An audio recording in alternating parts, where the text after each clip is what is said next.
Good morning, everybody. It's Wednesday, April 15th, 2020. I'm Stephanie Haney here for 3 News.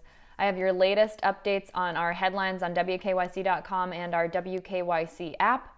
Many of those, of course, are related to the COVID-19 coronavirus. We do have some other information for you as well, though, today. Some good information for a lot of people, some things you just need to know, and then we're going to end things on a happy note, letting you know about some entertainment that you can take advantage of while you are at home right now under our stay-at-home order here in Ohio. First things first, we will start off with the latest numbers related to COVID-19 coronavirus. These are the numbers that come out each day at 2 p.m. from the Ohio Department of Health. So as of yesterday, here are where the numbers stand here in the state of Ohio. Our confirmed tested positive cases of COVID-19 coronavirus stand at 7,280, and the number of deaths has now reached 324. This is based on the CDC's expanded guidelines that include deaths that are most likely related to COVID-19 coronavirus and not necessarily tied to a specific positive test result. There are now 2,156 people hospitalized. This is as of 2 p.m. yesterday on Tuesday, April 14th, and 654 of those people are in the intensive care unit. Today is April 15th, and under normal circumstances, that is tax day. This is the day that is the federal deadline for filing your taxes and also the state deadline usually here in Ohio for filing your taxes, but that's been extended to July 15th.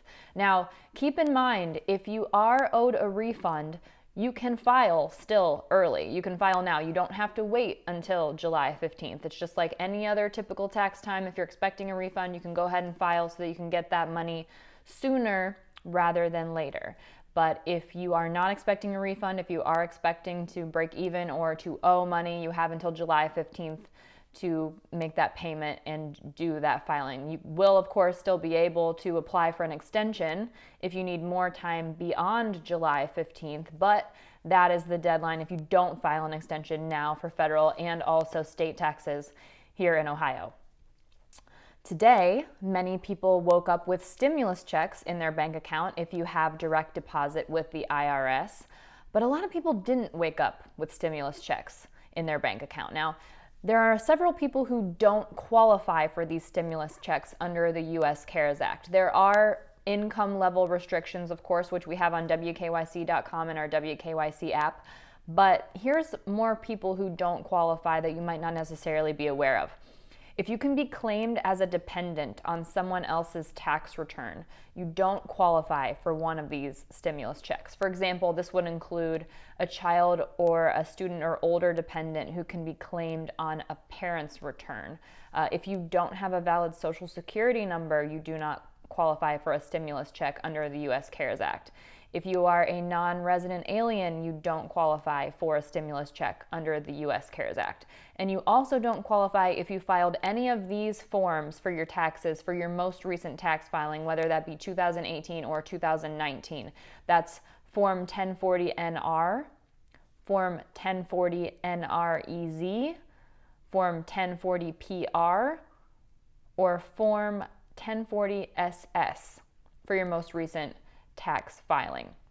Here's another thing that people are confused about. There's been a lot of talk about language in the CARES Act that talks about this being an advance on next year's tax return. So yes, that is true. This is technically an advance on next year's tax return, but it's more of a matter of accounting and how this payment will be attributed to the budget. And here's why. Yes, it is a credit for the tax return that you will file in 2020, but for your 2020 filing, there will be an extra credit of this amount on that tax return. So what that means is it's not going to impact your 2020 tax return.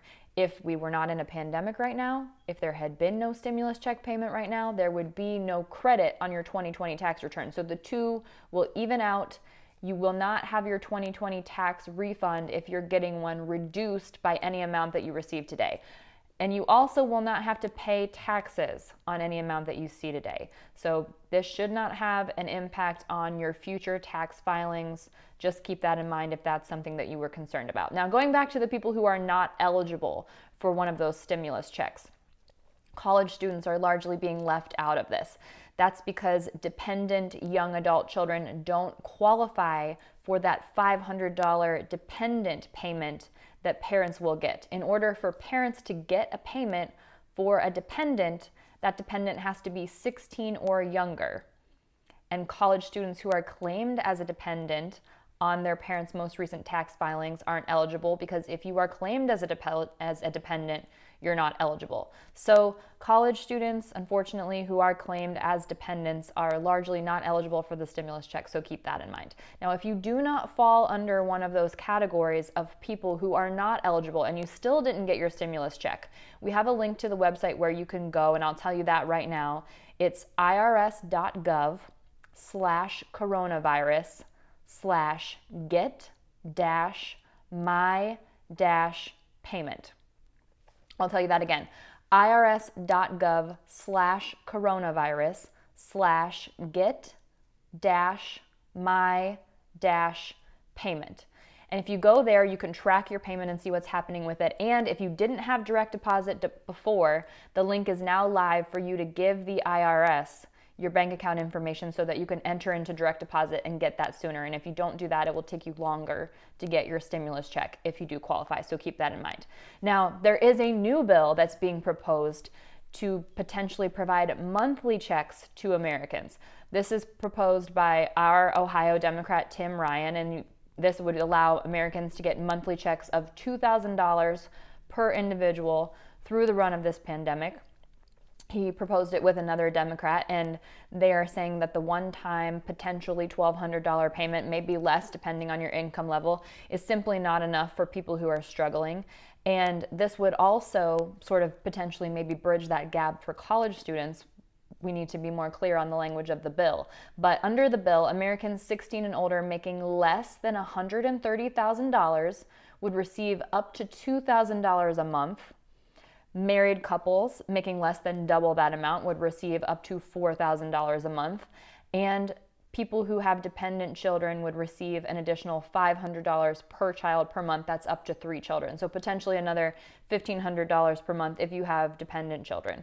The payments would be guaranteed for up to 6 months, and until the employment rate for people 16 and older is up over 60%. This is similar to a plan that's just been recommended by Canada's Prime Minister Justin Trudeau last week. So we'll be keeping an eye on that. More news about medical breakthroughs. The FDA has approved diaphragm pacing technology at university hospitals. So the Transeris system was developed as a way to ease patients off of a ventilator after having respiratory issues.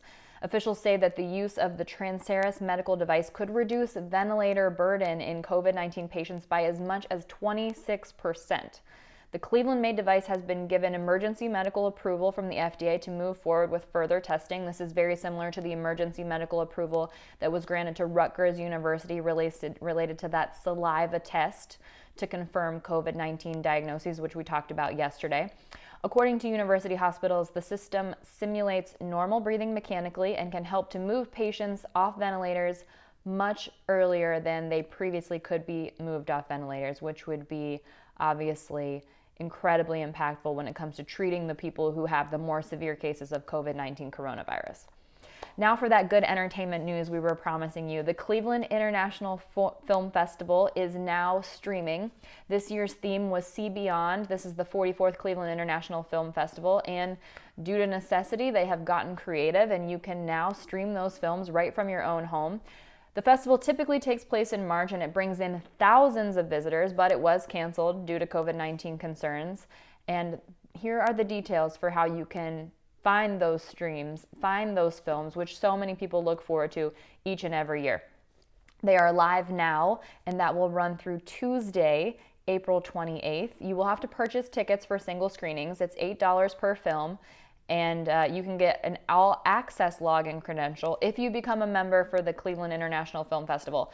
And the $75 level is what will give you access to all of the films that would have been featured at the Cleveland International Film Festival this year. So again, $8 per single viewing, $75 if you want to get it's called the Film Buff level, and that gives you access to every single film that's streaming for this year's Cleveland International Film Festival. And if you would like more information on that, you can check our website at wkyc.com and the WKYC app, or you can go directly to clevelandfilm.org/CIFF streams. Again, that's clevelandfilm.org/CIFF streams. Those are the latest updates for you this morning on Wednesday, April 15th. I'll be back here at 2 p.m. Between now and then, you can catch 3 News Connect. That is with Jay Crawford and our senior health correspondent, Monica Robbins. They'll be bringing you answers to your ongoing questions about COVID-19 coronavirus. That's from 12 to 12:30 on 3 News. You can also find that on WKYC.com, our WKYC app, on Facebook and YouTube. And again, I will be back here at 2 p.m. with the latest numbers as soon as we get those numbers from the Ohio Department of Health, as well as the headlines that are topping the website and our app at that time. I'm Stephanie Haney. I'll see you back here in a bit.